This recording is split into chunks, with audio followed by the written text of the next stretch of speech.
Hi Stitchy friends, Sarah here. As you can see, no Jen. That's okay though, she's at a retreat, so she's got things to do. But I'm just popping in for a few minutes because I wanted to give you guys a little update on my Halloween stitching, my 13 stitches of Halloween. Today is October 8th, so I started on October 1st, and I have been stitching on 4 projects this week, so I thought I would show you what I've been up to. So let's start with the only whip I worked on this week. And I showed all these patterns in our last video when I talked about the things I wanted to stitch for 13 stitches of Halloween. So this was a whip that I started last year. It's Away We Ride by Blackbird Designs. It's adorable. I had to stitch it once I saw the model stitched up at Keepsakes. So there's that. I'm stitching it on 32 count Murky by Picture This Plus. And that's where I'm at. So since I showed it in our last video, I finished this crow up here. I added the little berries or apples or whatever those things are hanging from the tree. And then I started working on this side border here. So that's where I'm at so far. It's a beautiful stitch. I cannot wait to get this done. So I really want to put some more time in on this week. Because it's just gorgeous. And it's the first Blackbird I ever started. Might be my only Blackbird. I don't know. Probably. And I'm keeping this in my bag that I got from the Brass Button last year. With all the cute little animals trick-or-treating. There's a dog on here somewhere. A wiener dog. Oh, there he is. He's a mummy. Speaking of dogs, I'm sitting in front of Daisy's chair, but she's hanging out downstairs because she just saw her friend, the mail lady. And so I think she's hoping that the mail lady's going to come back. But she's not. It's adorable because the mail lady knows Daisy by name, and she'll often get out of her truck to come and pet Daisy. So Daisy is just obsessed with her. Anyway, the next thing I worked on, and I started this week, was the Halloween sampler. It's in this book by Teresa Kogut that just came out for Expo. And this is the Halloween sampler on the front. It's huge.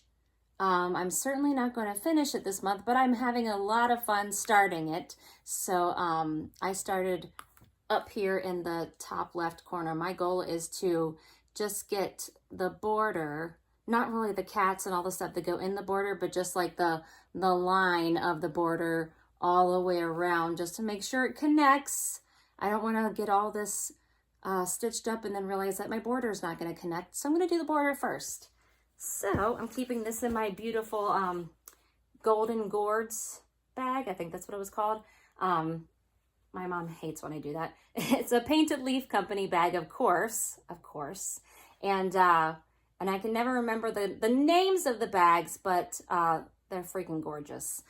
And this one's no exception. Look at those colors, and the gold in it is just spectacular. I don't think there's any more in the shop, so sorry if I got anybody's hopes up, but they're beautiful. So here is my little start. I'm stitching this on 40 count Buttermilk by Fiber on a Whim. And that's what I've got so far. Oops, I'm holding it the wrong way. That's why I put the cat, so I knew which way I was holding it, because this is the top left-hand corner, and so I did the cat right underneath the corner, so I would remember which way it goes. So as you can see, I've got a little start on it. Not much, got a whole lot more to go, but a start's a start. You can't finish something until you start it, right? It's gonna take a while though.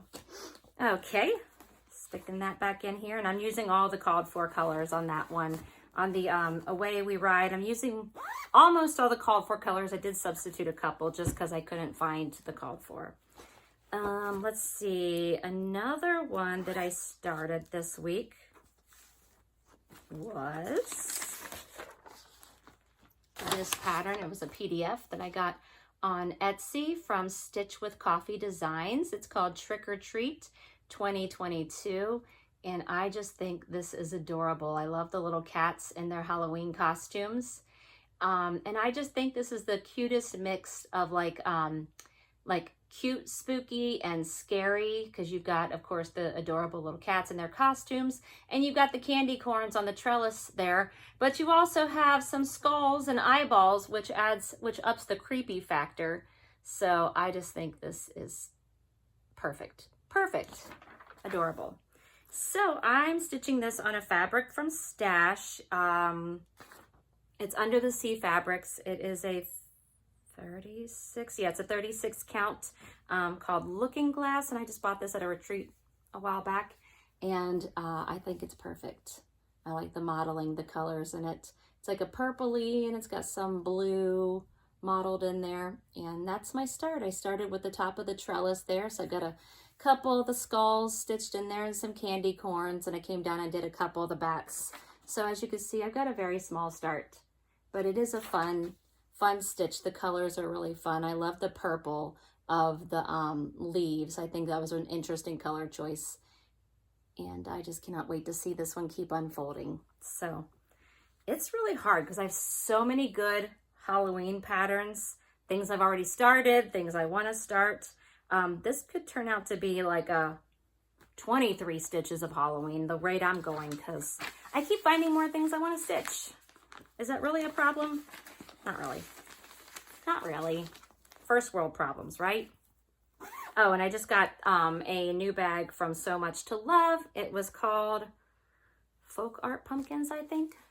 And that's what it looks like. Got the trademark little heart there. Got that in that bag. And I had one more new start this week. All the new starts this week. So I also showed this last week. I showed all these patterns last week in our video. So nothing new here, but I started this week, the Salem Sisters Apothecary by Primrose Cottage Stitches. I just love the monochromatic stitching. I'm just using the 310. It calls for Weeks Dye Works Kohl or DMC 310. So I didn't have Kohl on hand, but I do have 310, lots of 310s. So I figured, what the heck, let's do it. So I actually pulled this fabric from the recent Black Needle Society box, the Nothing But Cross Stitch box, and I knew it was going to be perfect for this pattern. It is called Butter Crunch by Needle Bling Designs, and it's a 32 count. Let me fold it up here so you can see it. And that's where I'm at. Almost got the word apothecary done. So after that, I'll have all the words done. Well, not all, I shouldn't say. There's more down here. But all of the top words done, then I can start getting into some of the fun motifs and things. So that's where I'm at. And I'm hoping I can snag one of these boards. They're not in stock right now, but hopefully they'll be stocking more on Etsy. I forget the Etsy shop that carries them. Oh, said it was designed exclusively for this piece by Jim Moore of More Men Made on Etsy. But don't buy them all if they come back in stock, because I want one. But yeah, and I also wanted to show you the needle I'm using. Let me put it here so you can see it. It also came in my Black Needle Society box. The bottom of it's black, and the eye of it is white to make it a lot easier for threading. And this was a size 30 or 26, so I thought that would be good for a 32 count fabric. And it's just a really great quality needle. I'm enjoying using it. It is very easy to thread, and we got those in the Black Needle Society box. I believe the brand was Pony. I will post the information down below so I can give you the correct information, but I'd never seen these needles before, but they're really cool, and I'm enjoying using them. I'm using one in another one of my projects too. So thank you, Black Needle Society. And I'm keeping this in my bag. I believe I showed this in the last video as the Yo flies with the cute Teresa Kogut Whimsy Witches fabric. Adorable. So yeah, that's what I've been stitching this week. Oh, I forgot to mention there is a hashtag for the trick or treat Sal. For the trick-or-treat pattern, I should say. It is a Sal. I was informed by Stitches with Coffee that there's a hashtag that is hashtag stitches with coffee. No, stitch with coffee, excuse me. Stitch with coffee, TOT, Sal, instead of writing out trick or treat. So it's stitch with coffee, TOT, Sal. And I believe the hashtag was started by Rebecca Bowen on Instagram, Rebecca_Bowen_29. So yeah, I'm going to be following that hashtag. I'm going to be posting my progress under the hashtag. So if you're stitching this, use the hashtag. I'd love to see what you're doing, and I'd love to see what other people are doing. I'm pretty much sticking with the same color scheme, so I'm not doing anything crazy with mine, but because I think the colors are perfect as they are. But I'd like to see everybody else's progress. So anyway, I know it's a short video. I didn't have a whole lot to show, but I did want to pop on here because I'm really having a lot of fun with the Halloween stitching. My birthday's in October, so October is my favorite time of year. Fall's my favorite time of year. So I'm just reveling in all the Halloween fall fun. Oh, and I did watch a Halloween movie last weekend. I watched one of my favorites, The Nightmare Before Christmas. I watched that here in my craft room with Daisy, and I've got the house to myself today, so I'm thinking maybe we're going to watch another Halloween movie today. My husband and son aren't really into the Halloween movies, mostly my husband, so it's always better to watch those when he's not home. Or if he is home, just watch him up here in my craft room. So I've got a few to choose from, but a lot of people suggested the Practical Magic movie. I've never seen that one, so maybe I'll check that one out today. I've heard some mixed reviews on Hocus Pocus too, so not sure if I want to watch that. We'll see. All right, guys. Happy stitching, whether you're stitching Halloween, fall, Christmas, whatever you're stitching. Happy stitching. Hopefully you're enjoying that. And I'll try to pop in next week with another 13 Stitches of Halloween update. All right, guys. Bye.